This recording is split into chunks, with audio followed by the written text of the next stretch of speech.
Station, this is Houston. Are you ready for the event? We are ready for the event.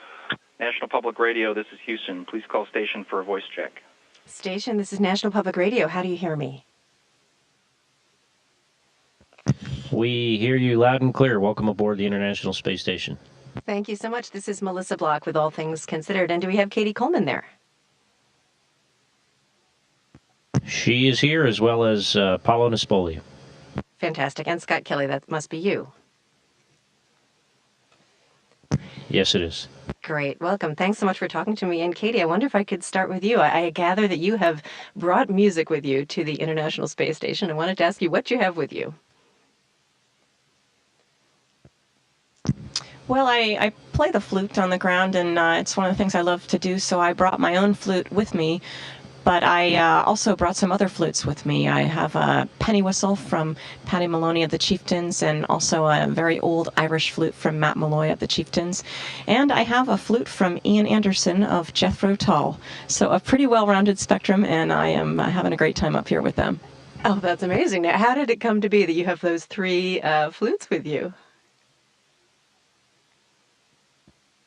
Well, so with mine, it makes 4 total, and we get to bring a certain number of things with us to represent, or we just get a certain amount of space to bring stuff. And, you know, one of the things I think that's important to do is to try to share how amazing it is up here and, you know, relate to different groups of people. And I relate to flute players, and I just wanted them to understand what a cool place it was and how many possibilities there were to play music up here on the space station.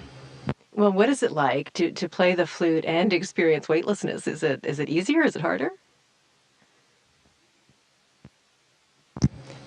You know, it's just actually really different. I've actually been having the nicest time up in our cupola. It's a module that has windows all the way around, and you know, I just basically float around in there, and a lot of times play with my eyes closed. And what's really funny to me is that I'll suddenly sort of run into something, and something you just had no idea was so close is right there at your nose, which you know, if you're walking around in your living room, it just doesn't happen that way. So it's been pretty neat to just float around and not know quite where you are, but still be creating your own little world with music.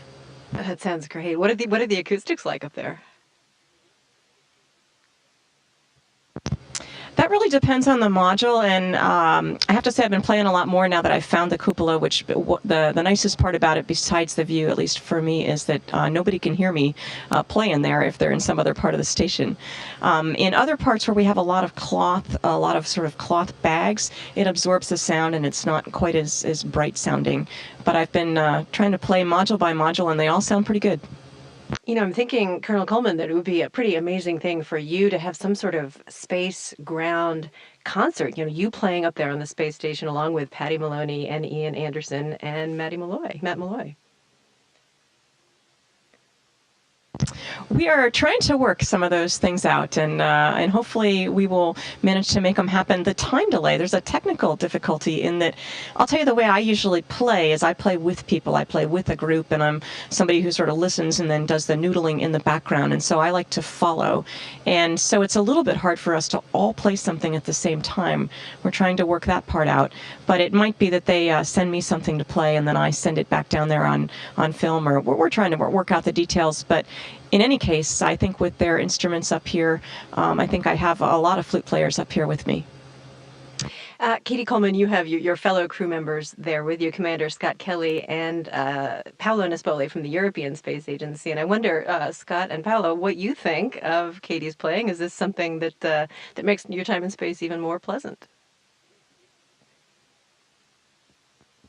Well, to be honest with you, she actually, I haven't seen her play very much. You know, the space station is really big, and she's, you know, does it mostly, you know, in her spare time when, you know, at least myself has been in other places. I've heard her a couple of times just now. She was practicing because she has her flute here, and she thought you might ask her, not to put her on the spot or anything, but she was thinking that you might ask her to play. So that's really only the second time I've heard her play. Well, you're missing out, but you will get to hear her in just a second. Let me turn to Commander Scott Kelly there for a second.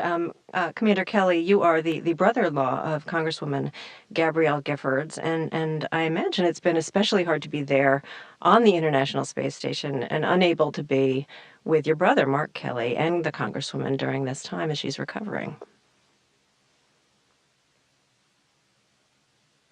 I think it'd be hard to be anywhere, whether it's with them or a place like this. Certainly, being in an isolated environment, presents its own special difficulties. But, we have, a telephone and email, and so there's the ability to communicate. Certainly I'd prefer to be, able to support my brother and Gabby, certainly, and my kids and other friends and family in person, but I understand this is my place and I have a job to do, so I'm getting along fine. Do you think that you have in any way some different perspective following all of this from where you are, 200 miles above the earth? Well, if you would have asked me that right when this happened, I probably would have said yes, because the immediate reaction after something like this, you have varying emotions, but one of them is certainly anger. You're very angry that something happened, something like this happened to one of your family members. But I think, now after time has passed, I would say, probably not. Certainly, my life up here has changed since the accident. So I guess in some ways, maybe my perspective on things has changed because, where I used to in my spare time, spend time looking out the window and taking pictures of the Earth. Now I spend more of my spare time on the telephone and with email and following the news than I did before this tragedy. Yes. Well, I know, Cady Coleman, you have your flute. I'm not sure which flute you have there with you, but you have a flute with you. Why don't you tell us which one it is? And I wonder if you would play us out with a song.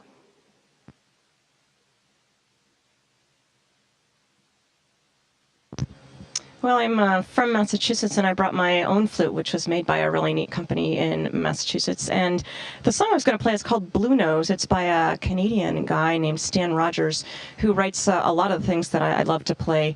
And it's about, an old sailing ship sailing the oceans, being away from home. And that's the kind of perspective you can't help but have when you're up here looking down at the earth and you think about the early explorers. And here we are, more recent explorers, but we all have some things in common.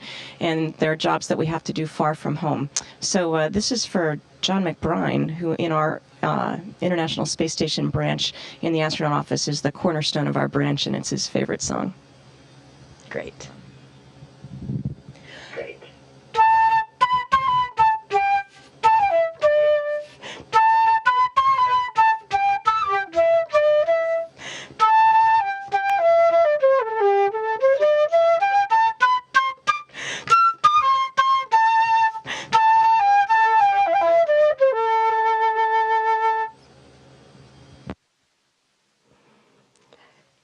Cady Coleman, a little flute music from space. Thank you so much. Well, thank you. I'm a big NPR fan, so it's a pleasure to talk to you and to share our space station life with folks. Thanks to everybody there on the International Space Station. Cady Coleman, also Commander Scott Kelly, and astronaut Paolo Nespoli. excuse me, and astronaut Paolo Nespoli.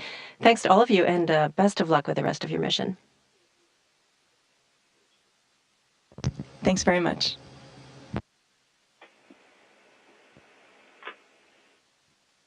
Station, this is Houston ACR. That concludes the NPR radio portion of the event. Please stand by for a voice check from KHOU-TV. Station, this is KHOU-TV. How do you hear me? We have you loud and clear. Welcome aboard the International Space Station. Thank you. We appreciate you talking with us today. I'm Lisa Lisi with KHOU-TV. And we were just touching base with you, Scott. I was at the press conference when your brother announced he will be flying the next mission. And just wondering how you weighed in on that decision and what kind of advice you gave him. Well, I mostly listened to, how he felt about it, and which I think is important when you're, trying to, help one of your family members make a decision. There I think it was pretty clear that him flying this flight was the right thing to do for, him personally and in our family situation. I think it was, a pretty clear choice. And once he, discussed it with our management and they met the appropriate, requirements. I think that was clearly the right thing for him to do. And you would have been, the first brothers in space together, but I know due to delays that's not going to happen. But any thoughts on that? It would have been a historic moment. Well, it would have been fun for us, but we both have jobs to do, and we understand that. So. It's something I would have liked, but certainly I am not disappointed. And originally, with his original launch date, his mission would have been concluded prior to mine. So it was just really, luck and timing for a while anyway that we were scheduled to fly together. And then, as things work in the shuttle program, we find issues we have to fix, and sometimes those cause delays in the flight schedule, and that's what happened. And completely understandable and not an issue for either of us. Sure. Your sister-in-law, your brother, put out a Facebook note to everyone that she's doing amazingly well. But wondering how it was for you when you originally heard the news, and how you're balancing work and family concerns, and also the outpouring of support. Well, like you would imagine, it's pretty shocking to hear that your sister-in-law, your brother's wife, that I'm very close to her. I'm certainly very close to my brother. That originally she was shot, and then soon thereafter. Heard that it was unconfirmed, but she had died. So certainly, really horrible news to hear, in in any situation, whether you're on the space station or anywhere for that matter. Yet multi-part question, but as far as how I dealt with it, I think in whatever spare time I had, spent time on the phone, talking to my brother, my kids, other, family and friends, and also communicating via email and following her recovery and the news as best we can in this isolated environment here on board the International Space Station. And has the outpouring of support been helpful, I would think? I'll tell you, it's really been incredible. I've gotten hundreds, if not thousands, of messages. I can't imagine how many my brother and Gabby have received, messages of support from all over the world. So it, really is heartwarming to see that people are concerned about her and, and my brother, and then, a small part, concerned in how I'm doing up here. I'm wondering, just to switch gears, what do you think of SpaceX? And is it a viable possibility? Is it any better than what NASA may have developed along the way?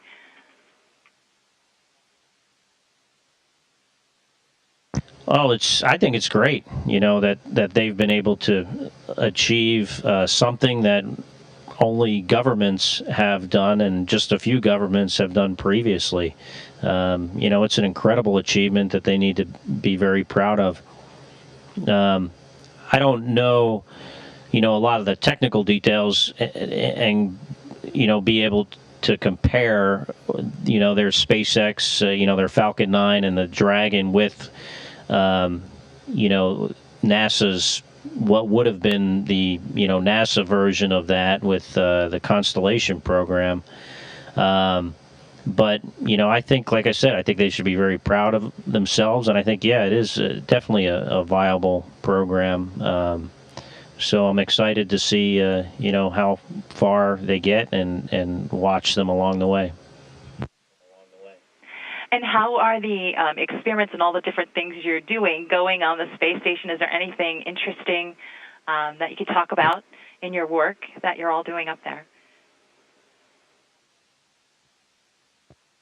You know, it's incredibly interesting and exciting. The space station is an absolutely amazing place. It is one of the great achievements of mankind, in my opinion.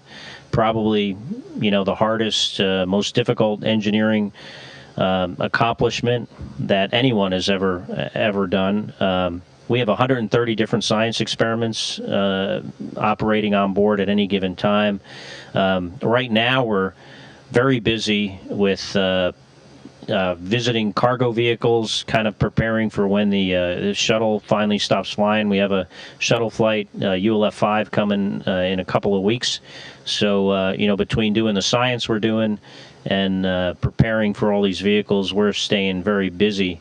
In my opinion, this whole program is one large science experiment. How to keep people alive and systems operating for long periods of time in an isolated environment. So when the time comes, when we decide to go, back to the moon, onto Mars, or other destinations, we have the knowledge and the engineering capability to do that. So it's really a critical program, and I'm very proud to be a part of it.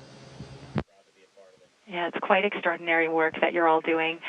Cady, shout out from Connecticut. I'm from Connecticut originally, so hi to Massachusetts. And wondering if you could talk a little bit about your flute playing. Is that something you do in your downtime? And I don't know if you would do a repeat performance for us as you did for NPR.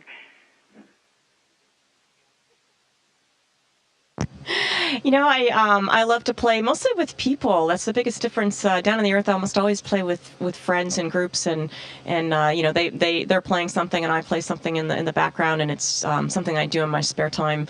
I probably won't change day jobs too soon, and so doing it up here alone is a little bit different. But what I've done is brought actually their music with me, and so I play their music in the background and play along, and just I think up here in it's a big place, and yet there's 6 of us that are here all the time, and one of the ways that you get along is just to be able to create your own world and have a place that you can go to, and for me that's by playing music, and so it's been really nice to play up here.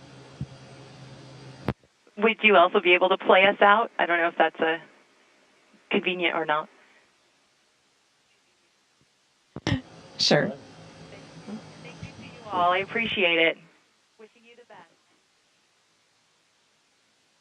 Oh, it's our pleasure.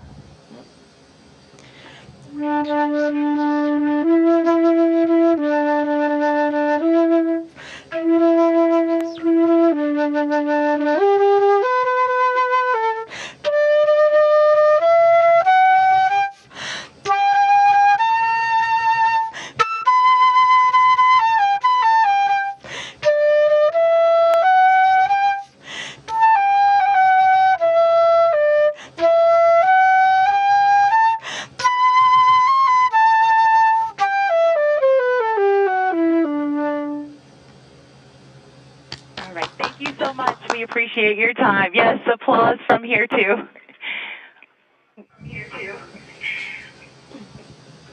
Oh, you're very welcome. Thanks for joining us today. Station, this is Houston at ACR. That concludes the event. Thank you.